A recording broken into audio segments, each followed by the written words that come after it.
Baik, Assalamualaikum warahmatullahi wabarakatuh.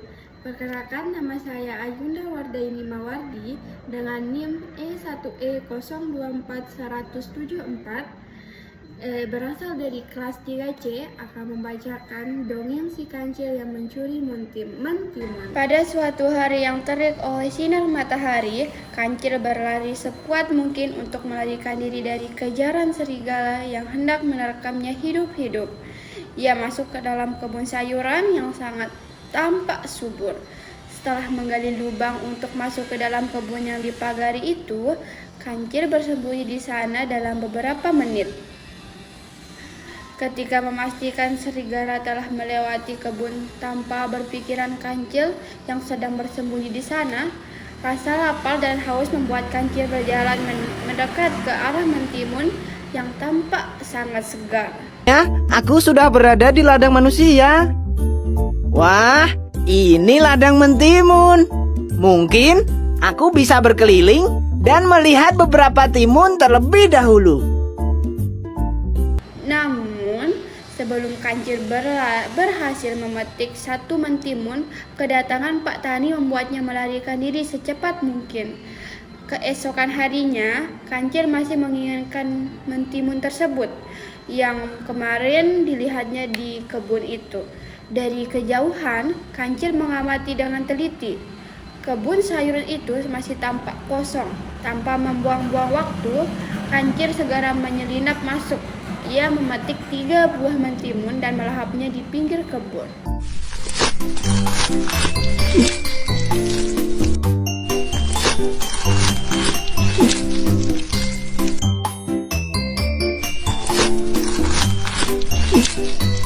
Aku hanya ingin memakan beberapa buah saja kok. Buah mentimun itu sungguh lezat dan terasa segar.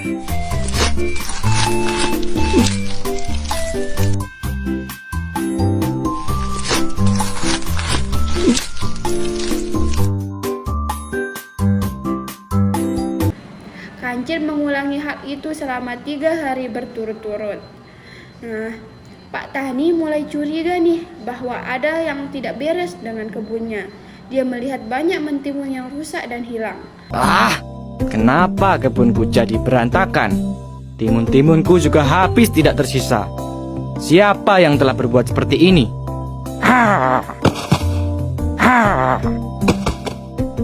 Nah, Pak Tani pun berkata, ini pasti ulah si kancil. Kancil yang memang terkenal sebagai pembuat ulah yang kerap mencuri sayur dan buah.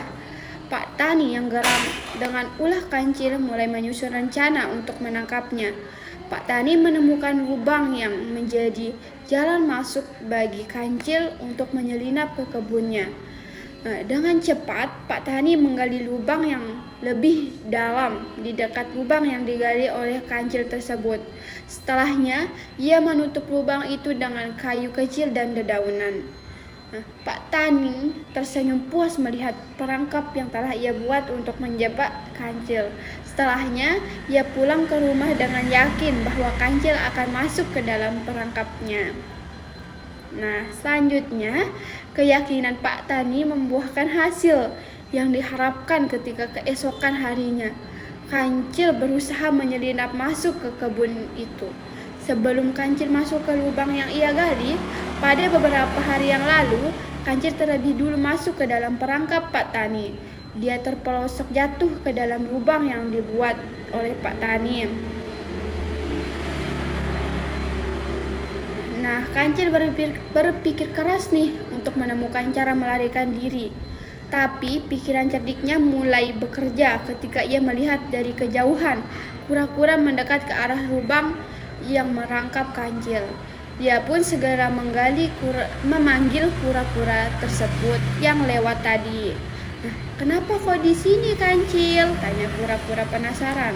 Kancil pun menjawab, aku sedang berdoa dan berlindung. Besok adalah hari kiamat, dia bilang si kancil ini. Kura-kura begitu saja mempercayai ucapan kancil. Setelahnya, ia ikut masuk ke dalam lubang perangkap itu. Melihat kura-kura yang berhasil percaya begitu saja, Kancil melakukan hal yang sama pada hewan-hewan lain yang melewati lubang galian Pak Tani itu. Nah, setelahnya, lubang itu menjadi penuh oleh hewan yang percaya bahwa esok adalah hari kiamat. Keesokan harinya, bau kentut tercium di dalam lubang yang dipenuhi oleh berbagai macam hewan itu. Terus hewan lain pun berkata, "Siapa yang kentut?" Dia bilang. Semua hewan melihat curiga ke arah Kancil yang menjadi sumber bau itu. Karena kesal, harimau yang sangat yakin bahwa Kancil sendirilah yang kentut melempar tubuh mungil Kancil keluar dari lubang tersebut. Nah, Kancil pun berkata, "Terima kasih kawan, kalian telah membebaskanku dari lubang perangkap Pak Tani." Semua hewan yang di dalam lubang itu marah mendengar pengakuan dari sang Kancil. Nah, "Dasar kau licik," kura-kura meluapkan kemarahannya. "Maafkan aku," kata Kancil. Dengan cepat Kancil berlari untuk melarikan diri. Ia berlari dengan sangat kencang dan jauh hingga jejaknya tidak tampak oleh hewan-hewan hutan. Nah, begitulah cerita dongeng dari si Kancil tersebut. Terima kasih telah menonton. Bye-bye.